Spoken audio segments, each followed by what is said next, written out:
ہے کہ تم اپنی گودوں میں پلنے والے بچوں کو اللہ کا فرما بردار بنا دو، دنیا کا رہبر بنا دو، دنیا کا قائد بنا دو، دین کا داعی بنا دو، اللہ کی معرفت رکھنے والا بنا دو، نبی سے سچا عشق کرنے والا بنا دو، یا تم اپنی اس گود میں پلنے والے بچے کو آوارہ بنا دو، عیاش بنا دو، بدماش بنا دو، سوداگر بنا دو، جو چاہے بنا دو۔ اللہ نے تم کو یہ ہنر دیا، یہ طاقت دی، تم کو یہ صفت دی، تم جس رخ پر اپنی اولاد کو ڈالنا چاہو گی یہ اولاد اس رخ پر چلی جائے۔ اس لیے یاد رکھو اللہ نے تمہارے ذمے ایک ذمہ داری ڈالی ہے کہ تم کو اپنی نسلوں کی اچھی تربیت کرنی، اور اس کے لیے ظاہر بات ہے کہ تم کو تقوی والا بننا پڑے گا، تم کو باحیا بننا پڑے گا، تم کو باکردار بننا پڑے گا، تم کو اپنی اہمیت پہچاننی پڑے گی، تم کو اپنے بچوں کے دل میں اللہ اس کے رسول کی سچی محبت پیدا کرنی ہوگی۔ ایک اسکول میں ایک بچہ تھا، اس بچے کی آواز بہت اچھی تھی، نعت بہت اچھی پڑھتا تھا، اس کو استاد نے نعت یاد کرائی، وہ نبیوں میں رحمت لقب پانے والا، مرادیں غریبوں کی برلانے والا، مصیبت میں غیروں کے کام آنے والا، وہ اپنے پرائے کا غم کھانے والا، یہ پوری نعت یاد کرائی۔ بچے نے نعت یاد کر لی۔ اب جب بچہ اس نعت کو پڑھتا تو وہ والا کو والے کر دیتا، وہ نبیوں میں رحمت لقب پانے والے، مرادیں غریبوں کی برلانے والے۔ استاد اسے بار بار ٹوکتے کہ بیٹا اس کا قافیہ والے نہیں والا ہے، تو وہ استاد کے سامنے والا کہتا، پیچھے پھر والے پڑھتا۔ جلسہ ہوا، جلسے میں اس بچے کو نعت پڑھنے کے لیے بلایا گیا، اس نے یہی نعت پڑھی، وہ نبیوں میں رحمت لقب پانے والے، مرادیں غریبوں کی برلانے والے، وہ اپنی نعت پڑھ کر چلا گیا۔ اس جلسے میں جو مہمان خصوصی تھے وہ ایک کمشنر صاحب تھے، تو وہ کمشنر صاحب کھڑے ہوئے اور انہوں نے کہا کہ جی آج کل استاذ بچوں پر دھیان نہیں دیتے اور بچے چیزیں غلط یاد کر لیتے ہیں۔ اس بچے نے نعت پڑھی، بہت اچھی نعت پڑھی، آواز بہت اچھی تھی، لیکن یہ الطاف حسین حالی کی مسدس کے اشعار ہیں اور ان کا سب کا جو قافیہ ہے وہ والا ہے، اور بچے نے پوری نعت والے کہہ کر پڑھی، اور اس سے محسوس ہوتا ہے کہ اساتذہ بچوں کے اوپر دھیان نہیں دے رہے ہیں۔ اب استاذ کے تو کاٹو خون نہیں، بھرے مجمع میں رسوائی ہو گئی، سارے جلسے میں رسوائی ہو گئی۔ بہرحال دن گزرا،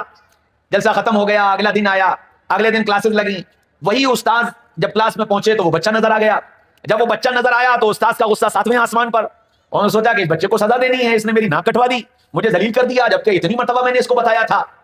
تو انہوں نے کلاس میں کہا بچوں میں تم سے سوال کروں گا اور جس سے جو سوال کروں وہی جواب دے گا۔ وہ بچوں سے الگ الگ سوال کرنا، اچھا بچہ بھی نہ LKG UKG اسٹینڈرڈ کا، تو وہ سوالات کرتے گئے، بچے جواب دیتے گئے۔ جب اس بچے کا نمبر آیا تو انہوں نے سوال کیا، ہاں بھائی تم بتاؤ ہمارے نبی کا پورا نام کیا تھا، وہ کہاں پیدا ہوئے، کب تک وہاں رہے، ہجرت کر کے کہاں گئے، وہاں کتنے دن رہے، اور اب کہاں آرام فرمائیں۔ اب LKG اسٹینڈرڈ کے بچے سے اتنے سارے سوال اکٹھا انہوں نے پوچھ لیے، وہ بچہ خاموش رہا، کوئی جواب نہیں دیا، پھر سوال دہرایا، پھر کوئی جواب نہیں دیا۔ غصہ تو تھا ہی، اٹھے اور اس کے پاس گئے اور جا کر تاڑ اس کے 2-4 تھپڑ رسید کر دیے۔ وہ بچہ زارو قطار رونے لگا، لیکن سوال کا جواب نہیں دے رہا۔ پھر استاد نے کہا دیکھو تم جس گھر کے ہو اور تمہارے ماں باپ جیسے ہیں، یہ تو ہو نہیں سکتا کہ تمہیں ان سوالوں کا جواب پتہ نہ ہو، تم ضدی ہو۔ میں نے پہلے نعت یاد کرائی، تمہاری ضد تھی والے پڑھنے کی، تم نے والے پڑھا، اور اب ان سوالوں کے جواب نہ دینے کی تم نے ضد کر لی ہے، اس لیے تم جواب نہیں دے رہے ہو۔ اتنے میں انٹرول ہو گیا، تو استاد نے کہا کہ اگر انٹرول کے بعد تم نے جواب نہ دیے تو میں ڈنڈے سے تمہاری خبر لوں گا۔ یہ کہہ کر استاد بھی چلے گئے، بچے بھی چلے گئے۔ اب استاد جب بچے چلے گئے تو تھوڑی دیر تو یہ روتا رہا، پھر اٹھا، باتھ روم گیا، ہاتھ منہ دھویا، واپس آ کر اپنی سیٹ پہ بیٹھ گیا، اور استاد جب انٹرول ختم ہوا تو ڈنڈا لے کر کلاس میں داخل ہوئے۔ ہاں بھائی بتاؤ، بس انہوں نے اتنا ہی کہا بتاؤ، وہ بچہ اپنی سیٹ پر کھڑا ہو گیا اور کھڑے ہو کر کے بولا کہ ہمارے نبی کا نام حضرت محمد مصطفیٰ صلی اللہ علیہ وسلم تھا، مکہ مکرمہ میں پیدا ہوئے، 53 سال مکہ میں رہے، ہجرت کر کے مدینہ منورہ تشریف لے گئے، 10 سال وہاں رہے، پھر وہیں وصال ہوا اور وہیں آرام فرما ہے۔ اور اتنی بات کہتے کہتے اس کی آنکھوں میں آنسو آ گئے۔ تو استاد نے جب یہ کیفیت دیکھی تو اٹھے اور اپنی جگہ سے اٹھ کر اس بچے کے پاس گئے اور جا کر اس سے یوں کہا کہ بیٹا ایک بات بتاؤ، ان سوالوں کا جواب تم نے پہلے کیوں نہیں دیا تھا، اور اب دیا ہے تو رو کیوں رہے ہو؟ تو وہ بچہ کہنے لگا استاد جی بات یہ ہے کہ میری امی کو اور میرے ابو کو حضرت محمد صلی اللہ علیہ وسلم سے بہت پیار اور بہت محبت، میرے ابو کا انتقال ہو گیا، اور جب میرے ابو کا انتقال ہوا تو میرے ابو نے مجھے اپنے پاس بلایا اور اپنے سینے پر میرا سر رکھ کر مجھ سے یوں کہا کہ بیٹا میں نے ساری زندگی اپنے آقا کا نام بغیر وضو کے نہیں لیا ہے، بیٹا اگر ہو سکے تو تم بھی اپنے آقا کا نام بغیر وضو کے مت لینا۔ استاد جی آپ نے جس وقت مجھ سے یہ سوال کیا تھا کہ ہمارے نبی کا پورا نام کیا تھا، میرا وضو نہیں تھا، میرے سامنے 2 شکلیں تھیں کہ یا تو میں اپنے نبی کا نام بغیر وضو لے کر آپ کی مار سے بچ جاؤں اور اپنے ابو کا دل دکھا دوں، اور دوسرا راستہ یہ تھا کہ میں مار کھا لوں اور اپنے آقا کا نام بغیر وضو کے نہ لوں۔ تو میں نے یہ سوچا کہ مار کا اثر تو تھوڑی دیر ہے، لیکن آقا کا نام بغیر وضو کے نہیں لوں گا تو آقا خوش ہو جائیں گے اور میری آخرت بن جائے گی۔